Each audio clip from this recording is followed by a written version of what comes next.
জুলাই চার্টারের উপর নির্ভর করবে নির্বাচন কবে হবে এমনটাই জানান প্রধান উপদেষ্টা প্রেস সচিব শফিকুল আলম। বলেন, এর মধ্যে অন্তর্বর্তী সরকার যতটুকু সম্ভব সংস্কার করবে। শনিবার বিকেলে রাজধানী ফরেন সার্ভিস একাডেমিতে রাজনৈতিক দলগুলোর সঙ্গে জাতীয় ঐক্যমত্য কমিশনের বৈঠক শুরুর আগে সাংবাদিকদের প্রশ্নের জবাবে এ কথা বলেন তিনি। এ সময় বিএনপির স্থায়ী কমিটির সদস্য হাফিজ উদ্দিন আহমেদ বলেন, আগে সংসদ নির্বাচন চাইবে বিএনপি, আর অন্তর্বর্তী সরকারেরও প্রধান দায়িত্ব হওয়া উচিত জাতীয় নির্বাচন। জাতীয় পার্টির চেয়ারম্যান মোস্তফা জামাল হায়দার বলেন, নির্বাচন কেন্দ্রিক সংস্কার দ্রুত করে ভোটের দিকে এগিয়ে যাওয়ার প্রস্তাব তুলবে তার দল। বৈঠকে জামায়াত ইসলামীর সেক্রেটারি জেনারেল মিয়া গোলাম পরোয়ার সহ বিভিন্ন দলের শীর্ষ নেতারা বৈঠকে অংশ নিচ্ছেন।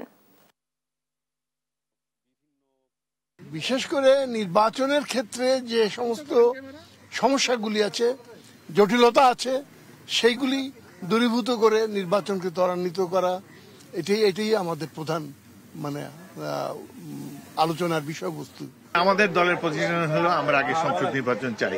অতীতে যতগুলো তত্ত্বাবধায়ক সরকার এসেছে সবাই প্রথম কাজ করেছে জাতীয় সংসদ নির্বাচন দিয়েছে।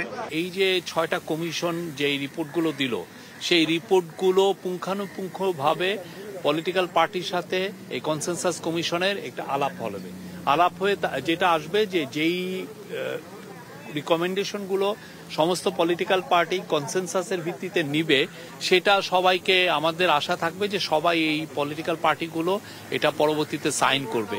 যেই সাইন হবে সেই সাইন ডকুমেন্টটা হবে হচ্ছে জুলাই চার্টার। সেই জুলাই চার্টারের উপরে নির্ভর করবে যে আমাদের ইলেকশনের ডেটটা কবে।